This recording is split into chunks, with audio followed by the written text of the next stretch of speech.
wa pé kí àlàáfíà Olódùmarè kó wà pẹ̀lú wa. Orúkọ tèmi ò yí padà, Omoboriowo náà ni èmi ń jẹ́. Ẹ dákun èèyàn wa, mi ò wá nítorí nǹkan méjì bí kì í ṣe nítorí nǹkan ẹyọ kan. Kí sì ni nǹkan ẹyọ kan ọ̀hún?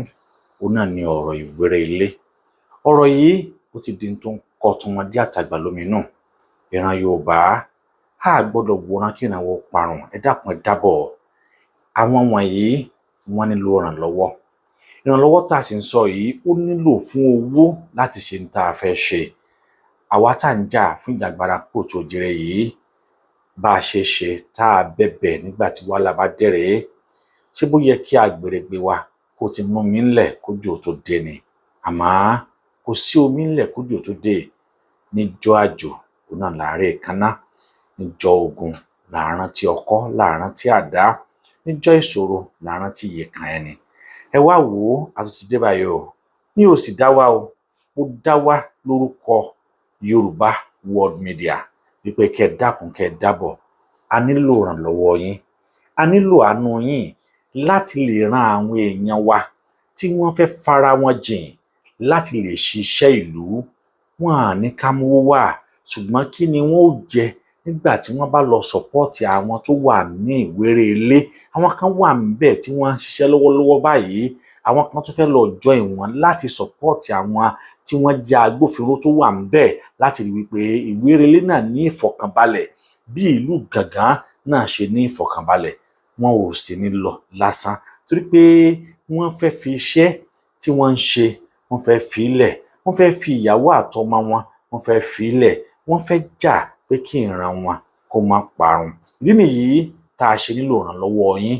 Ẹ dákun ẹ dábọ̀, ẹ bẹ̀ mú bẹ̀ yín nítorí wípé ẹnikẹ́ni tí ẹ̀yin bá nípá láti ṣe ìrànlọ́wọ́ fún, òun náà lẹ́nìkejì yín. Wọ́n ní kẹ́ ṣe fún. Èmi Omoboriowo kọ́ lẹ fẹ́ ṣe ìrànlọ́wọ́ fún. Yoruba Media kọ́ lẹ fẹ́ ṣe ìrànlọ́wọ́ fún. Bí kì í ṣe àwọn èèyàn èmi àti ẹ eléyìí tí wọ́n ń bẹ nínú ìṣòro àti nínú wàhálà àjàgà òfin eléyìí tí àwọn Fúlàní tí wọ́n kó wọn sí báyìí. Wọ́n ń pààyàn ní ìwéré ilé lójoojúmọ́ ni.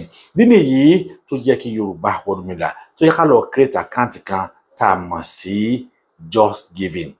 Just Giving òun náà ni àkáǹtì yìí. Ẹ wò ó, àkáǹtì ọ̀hún náà òun náà ni ẹ ń wò lójú màwòrán yìí. Iye tó sì ti wà ńbẹ̀ òun náà lẹ ń wò yìí. Àmọ́ àkáǹtì ọ̀hún yóò wà lábẹ́ description fídíò yìí.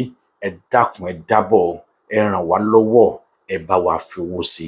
Ẹ gbé wa nígbọ̀wọ́.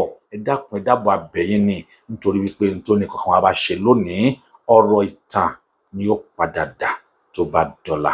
Ara yóò ní mú wa o, ìran wa ò sì ní parun. Lẹ́ẹ̀kan sí mo dúpẹ́ lọ́wọ́ yín fún gbogbo ẹ̀yin tí ẹ ràn wá lọ́wọ́ ní gbogbo ìgbà. Àpò sàsà múra ò kì í gbẹ, àpò yín ò ní gbẹ láṣẹ Ọlọ́run. Ẹ̀yin náà ò ní fi aburú gbà o. Aburú ò ní kan ẹbí, kò ní kan ọmọ, kò ní kan ara yín. Ẹ ṣé púpọ̀ o. Just Giving òun náà ni àkáǹtì eléyìí tí Yoruba Media tí wọ́n fi sílẹ̀ láti ran àwọn ọmọ wa tí wọ́n fẹ́ lọ ràn wọ́n lọ́wọ́ ní ìlú ìwéré ilé kí ọwọ́ ọ̀tá kó má bàa ká ìlú ọ̀hún. Ọlọ́run yóò sì ràn wá náà lọ́wọ́. Ẹ ṣé púpọ̀ o.